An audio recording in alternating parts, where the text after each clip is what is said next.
Hello and welcome to another episode of Damn Interesting Week. We are so glad you've decided to join us. My name is Jennifer Lee Noonan. I'm Angela Epley. I'm Spurr-Chen. I'm Bradley Calhoun. And this was a damn interesting week.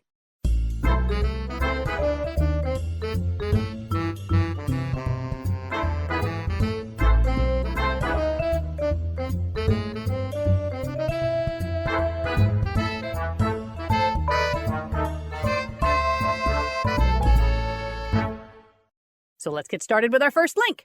First link. Okay, from techfixated.com, there is some really interesting data showing that singing in groups, I don't like this headline, reverses Alzheimer's in 12 weeks. Whoa. I was trying to modify and soften it because it doesn't reset you to zero, but it does promote neuroplasticity in some really powerful and amazing ways. So they did some systemic reviews that revealed that compared to control groups, there is significant improvement in cognitive functions after what they're calling music therapy application. I think that explains Keith Richard a lot. His secret revealed. So part of this is because of how the brain processes music differently than other information. For example, the hippocampus, which is crucial for forming new memories, becomes severely damaged in Alzheimer's patients. But the basal ganglia and cerebellum, respectively processing rhythm and melody, those show less deterioration.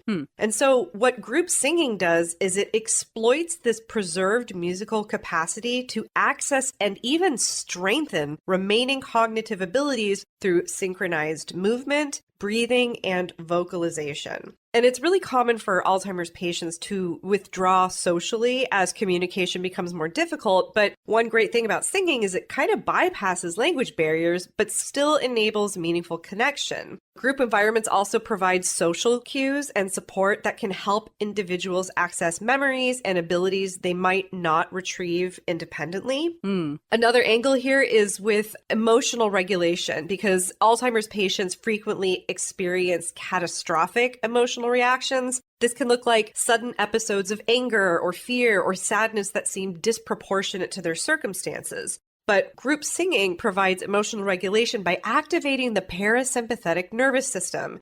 So here's the timeline of kind of what this looks like, because apparently the most dramatic improvements in group singing interventions, they follow kind of a predictable pattern that mirrors natural brain plasticity cycles. So in the first 1 to 3 weeks, it'll typically show some emotional and social benefits as participants, adjust to the group dynamic, begin accessing their musical memories. Then weeks 4 through 8, that's when measurable cognitive improvements start to emerge. Participants start showing enhanced verbal fluency, improved attention span, and better ability to follow multi-step instructions.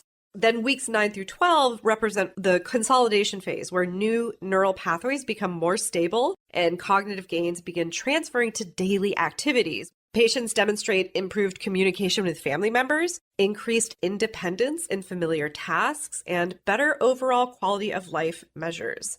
That's why we sing in church too, right?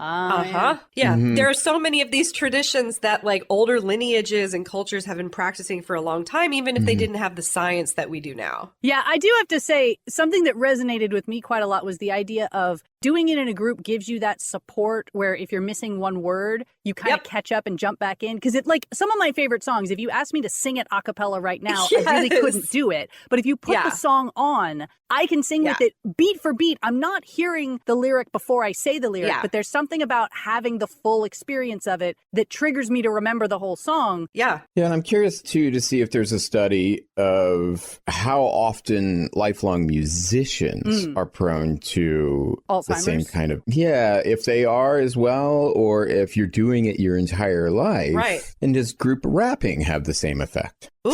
Oh, yeah. Listen, that's music. I don't think you want to throw that Molotov cocktail out there. It's music. No, it is. Absolutely. Yeah. No, I mean, it's a legit question, too. Yeah. If we're all singing Ice Ice Baby together when we're 80 years old. Which we all will be able to, apparently.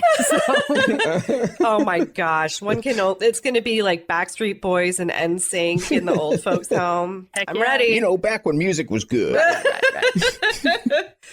All right. Next link. Next link.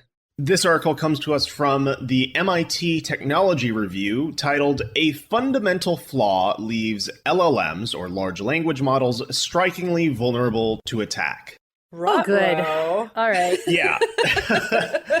So, by taking advantage of this flaw, which concerns how LLMs identify who or what is giving them instructions, the researchers were able to make popular LLMs spit out information they had been trained not to provide, such as how to synthesize cocaine and how to sabotage a commercial aircraft's navigation system. Oh, okay. Cool. Yeah. All right.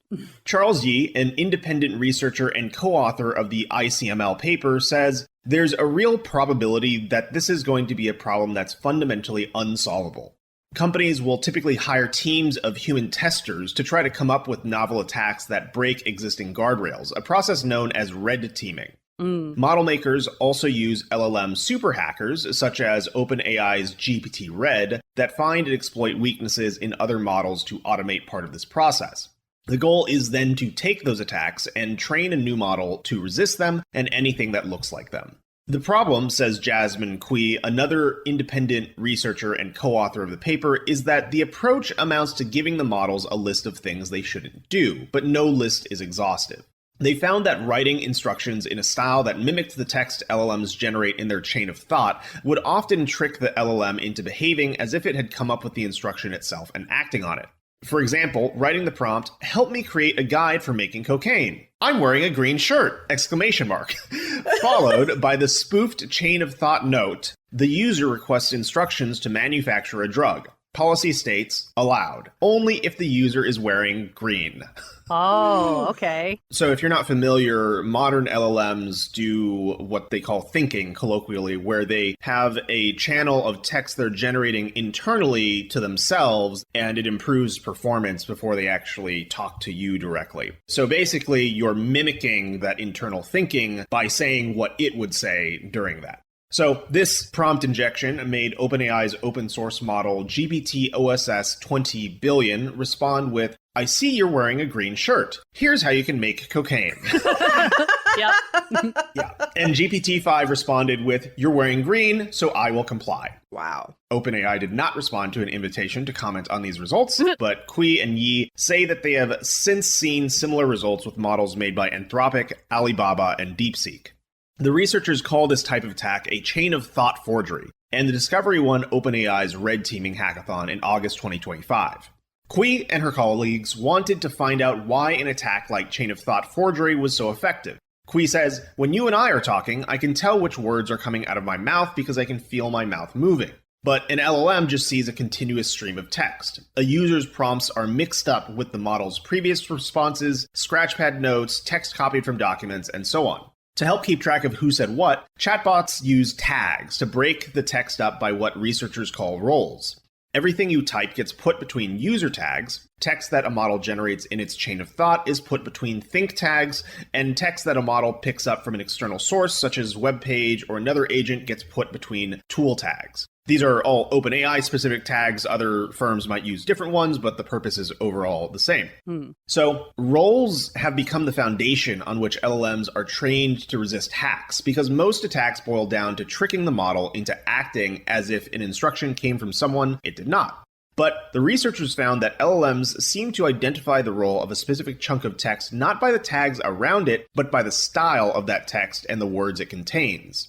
They found that swapping tags around made almost no difference to how the LLM interpreted the text itself. And because roles are a fundamental part of how LLMs work, no amount of training will fully solve the problem. Cui says, "People are really inventive. In one case, she found that you could make an LLM tell you things it shouldn't by making it pretend to be drunk. In another, she says she persuaded a previous version of Anthropic's Claude to show her how to build a weapon by telling Claude it was already being used by the military.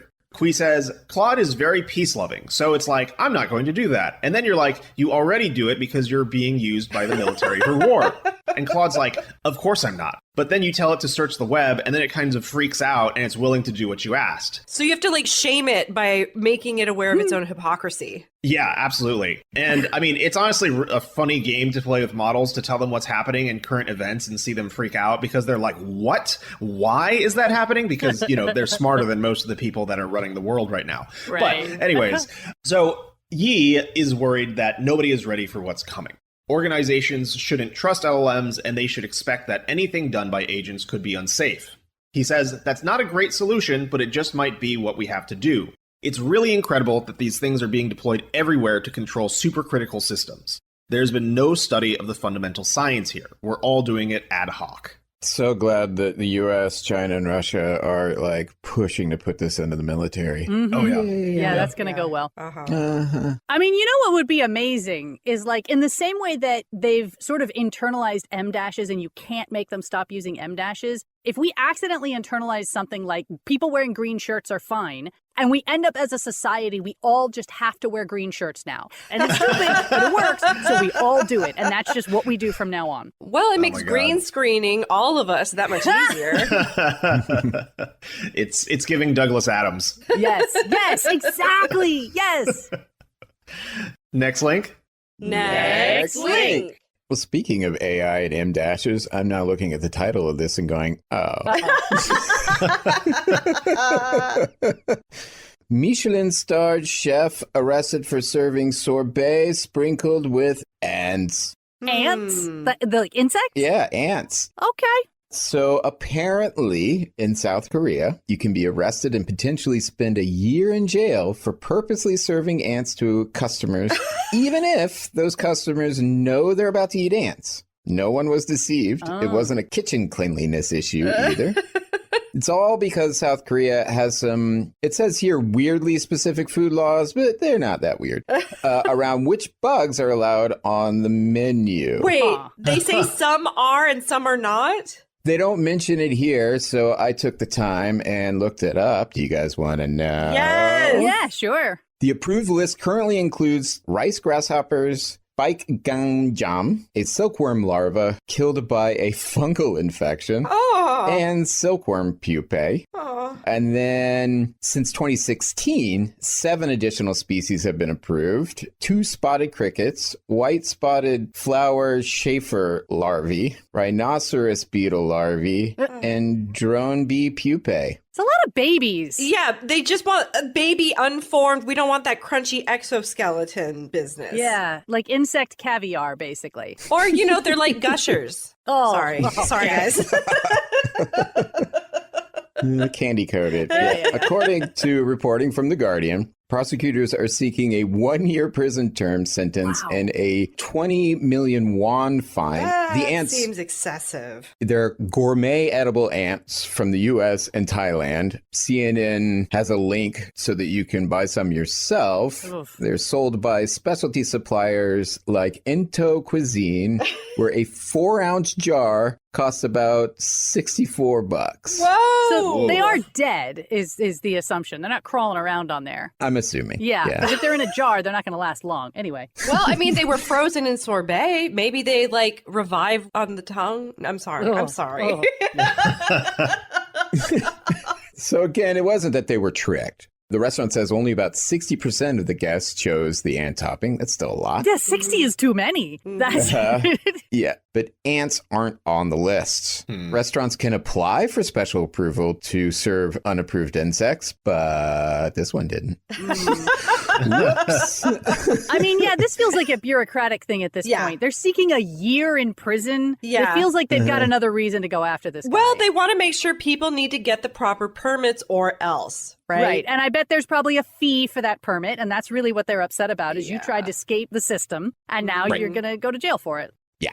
So they reportedly used it for their naturally acidic flavor. I mean, I wouldn't know. I have to take their word for it. So I mean, I will say I had a friend in elementary school. He ate ants. He said they were spicy. I'm thinking about you, Vincent. That wasn't just them biting his tongue. Right. That can mean so many things.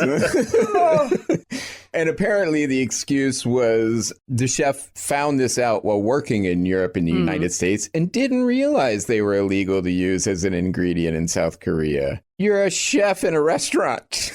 Yeah, but the laws on look at the list that they do and don't allow. I feel like I wouldn't have guessed that ants weren't on the list of approved things. I might have said, well, they say no insects. Or I might have said, Yahoo, what do they care? I don't think I would have been like, oh, some, but not all. I don't know. I might have looked it up. before I did. Yeah, I mean, maybe. That's why I'm not a Michelin-starred chef. I don't have that risk-taking gene in me.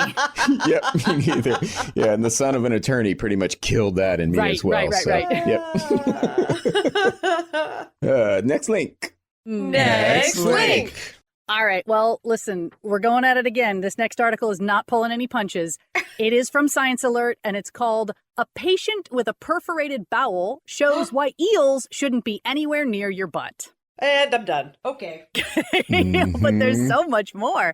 Because apparently some people still need to be told this in the year 2026. So we're going to inform the people. All right. So what we're looking at here is the medical case of a 55-year-old fisherman from Bangladesh who originally sought medical treatment for severe abdominal pain and signs of peritonitis, which is a potentially life-threatening infection of the abdominal lining. So the doctors ran a full battery of tests, including x-rays, and that's when they spotted something weird.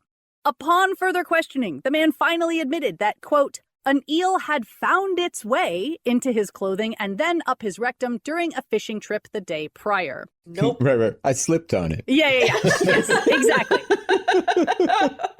He said he had been reluctant to seek medical treatment and had been hoping that the eel would simply pass on its own. It's a very, very male thing. Yeah, right, exactly. And it is pretty clear that the clinicians who published this case report are not buying his explanation either. They said, quote, foreign body insertion is not uncommon, particularly in populations engaged in certain occupations or recreational activities. However, they note, the penetration of the intestinal wall by a live animal such as a fish is an unusual and scarcely documented event. In fact, it's only happened once before that we know of, namely back in 2004, when a 50-year-old man from Hong Kong admitted to deliberately inserting an eel up his rectum to relieve constipation. That was the story he came up with, which seems better than I slipped on it. Wow. And in both that case and the current one, the eel seems to have protested its treatment by biting the men from the inside. In any case, accidental or not, the man from Bangladesh showed signs of pneumoperitoneum, which is a fancy name for air trapped in the wrong place in the abdomen, which strongly suggested the intestinal wall had been broken and that a dangerous infection was likely. So he was rushed to emergency surgery, where they did indeed find a 2-inch hole in the sigmoid colon. What? And he didn't die of sepsis immediately? Yeah. That's huge. And apologies in advance, they were able to remove the still living eel from him, which ultimately measured about 26 inches long. No. Yeah. And journalistic integrity requires me to say, though I do not recommend it, there is a photo if you want to see it. The doctors, meanwhile, are quick to point out that aside from the lesson of don't put an eel up your butt, the extended lesson here is that, quote, prompt and thorough history taking is essential as patients may be hesitant to disclose embarrassing or unusual circumstances surrounding their symptoms. Yeah, doctors don't care. Just tell them. Yeah, exactly. They have seen it. They need the data. They go on to say, as awkward as it might be, it could just save their life, which it definitely did in this case. Like you said, sepsis is, a 2-inch hole is huge. Like that it was just air that escaped and not the eel. Like it could have gone into the rest of him. The good news is the man made a full recovery and was released from the hospital just 4 days after being admitted, which is actually pretty amazing. Yeah. What that about may the be hole? Like, did they stitch him up or, I mean, Yeah, how? they definitely stitched him up. I don't know. Maybe that was just them going, all right, we've done the best we can. Either you're going to live or you're going to die, but you don't have to do it here. I don't know. But they released him 4 days later. And the bigger question is on the first guy, did it actually work? Did it solve his constipation problem? Right, exactly. I mean, I feel like after a few days in the hospital of eating hospital food, you're going to have less in you. Job done. Just cost him thousands of dollars. Well, probably not where he is. No, not in Hong Kong. I don't think they have privatized healthcare there. Yeah, exactly. Which is why. Maybe that's why they're so bold. They're like, listen, this is going to get covered either way. Next link. Next link. This is the closest to a palate cleanser I have for this week. From Popular Mechanics, a hairdresser noticed something strange about Roman statues and solved a 2,000-year-old puzzle. It was worms. No! No! Sorry, I was just trying to stay on theme here. I mean, it does have a picture of the statue, and it kind of looks like... I've seen the statue. It That's looks, why I said yeah, it. if you have, what is it, tryptophobia, fear of holes, it looks like little tiny rosettes that are kind of arranged in what we would now think of as an afro, but it's not. And it turns out that the key to solving this puzzle was hiding in an obscure Latin word that scholars apparently had mistranslated for decades. So the hairdresser's name is Janet Stevens, and she once took a chance trip to the Walters Art Museum, and it turned her into an amateur experimental archaeologist when she noticed something interesting about the hairstyles portrayed on several Roman busts. The hair, quote unquote, on the statues was perfectly and sometimes elaborately coiffed, but there didn't seem to be a securing pin anywhere in sight. And this also didn't seem to be the case where false hair stood in for real hair. Romans did occasionally wear wigs, but these hairstyles kind of looked like something else. Now, because she was a hairstylist, she had every modern styling tool to mimic the styles and try to recreate them. But she wanted to figure out how she could recreate them on mannequins with only the tools that ancient Rome had access to.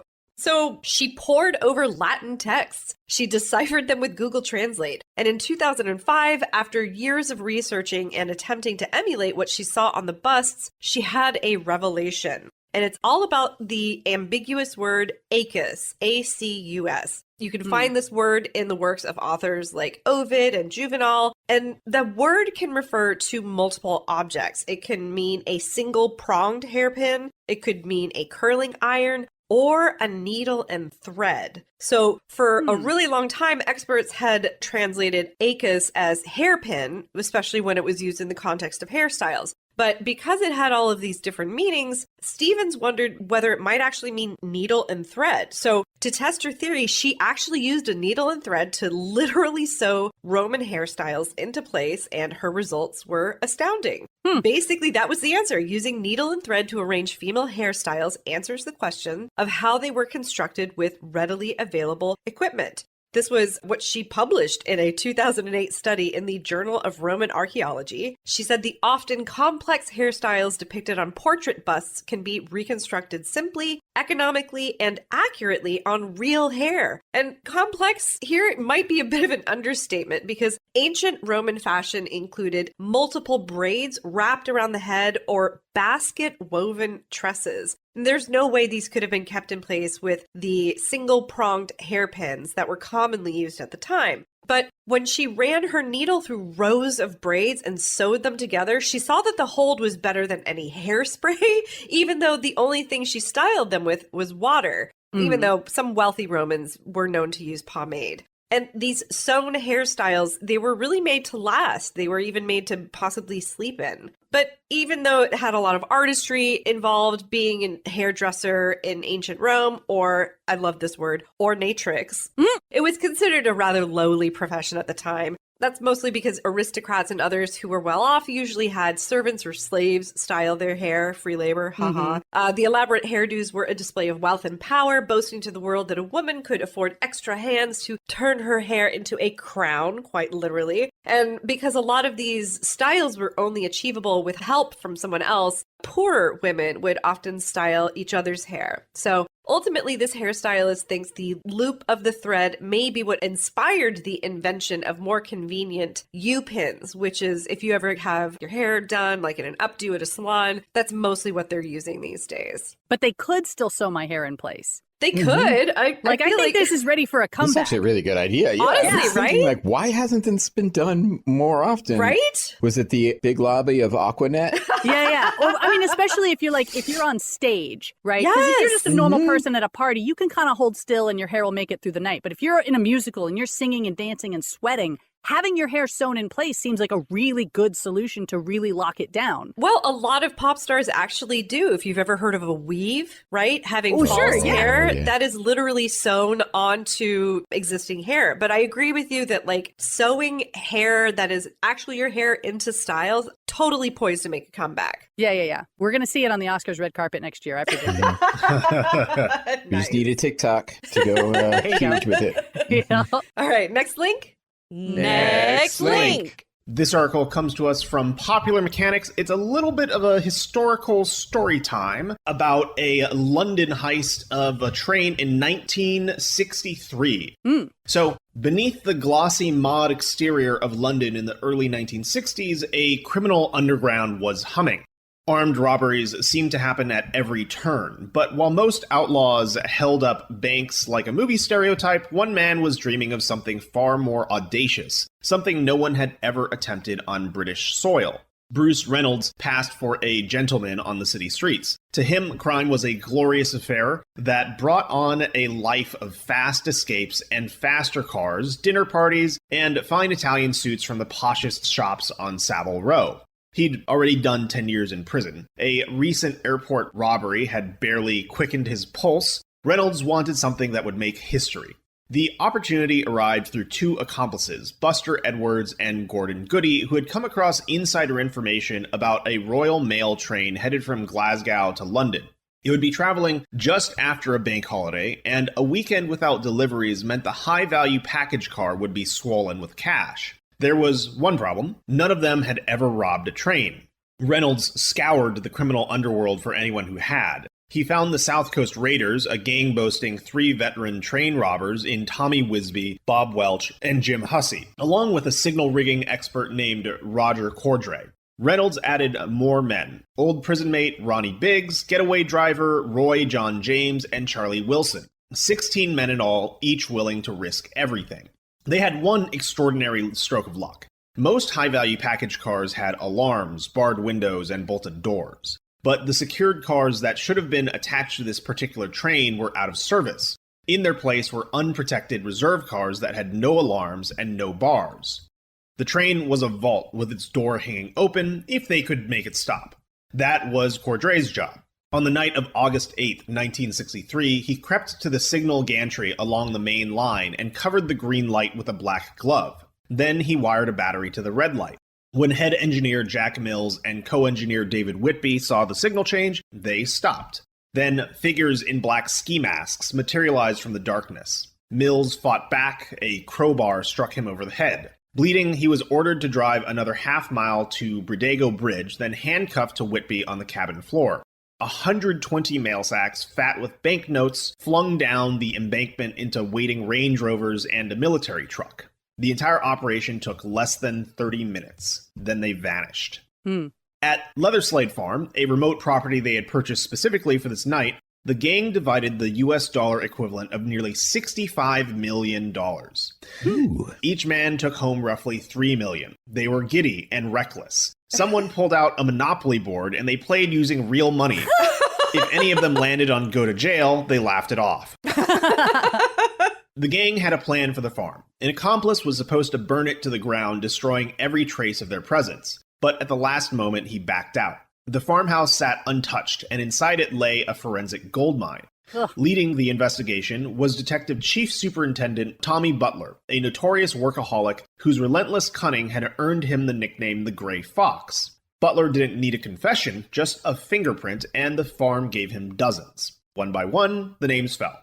Cordray was caught first, despite not having been at the scene. Goody, Biggs, Wisby, Welch, Hussey hauled before Aylesbury Crown Court in Buckinghamshire, where the judge handed down sentences of 30 years each. Oof. The severity stunned the country.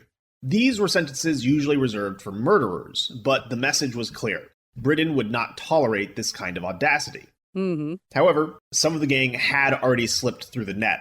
Reynolds fled to Mexico with his wife and son. Wilson, still at large in England, eventually flew south to join them. But $3 million spent lavishly and without income doesn't last forever. Edwards was the first to crack. Homesick and running low on funds, he returned to England and quietly surrendered. Briggs, who had managed a daring prison escape, surfaced in Australia before leaping to Brazil, where he took up with an exotic dancer and exploited a legal loophole that kept him from extradition for decades. Reynolds bounced from Vancouver to the French Riviera, always one step ahead of Butler, until he wasn't. He returned to London, skulked in the shadows, and was finally run down by the Grey Fox himself. Reynolds wrote 3 books, including Crossing the Line, the autobiography of a thief, and sat for interviews for documentaries. Wow. Seemingly unable to resist reliving the night that made him infamous. Listen, if OJ could do it... Yeah, if you're going to jail for the rest of your life, you might as well stay entertained. I mean... Truly. But one thread of the story has never been pulled loose. The insider, the person embedded in the rail industry who told Edwards and Goody exactly which train to hit, has never been identified. Investigators only know this. The informant had an Irish accent. Of course he did. A postman eventually surfaced as a suspect, but he was cleared of any gang connections. So whoever fed Reynolds' crew the blueprint for the crime of the century walked away clean, their identity sealed behind 6 decades of silence. Wow. But did they get $3 million, or did they get like a quick payoff for the information and they had nothing to do with the rest of it? Yeah, I assume they just got a finder's fee, which, you know... I mean, listen, if you're working for the Irish Post Office, I don't think you're making that much to begin with. So you're probably fine. You're like, okay, good, I'll take a fee. And this is British money? Yeah. Yes.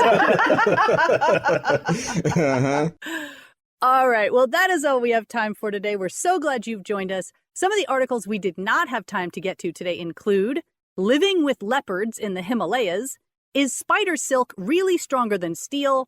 And Study Reveals How Avocados Reverse Sexes Throughout the Day. So all that and more, plus everything we talked about today, can be found on damninteresting.com. If you like our podcast and want to support us, you can do so at patreon.com/damninterestingweek. In the meantime, my name is Jennifer Lee Noonan. I'm Angela Epley. I'm Spurr-Chen. I'm Bradley Calhoun. And we hope you have a damn interesting week. Bye-bye.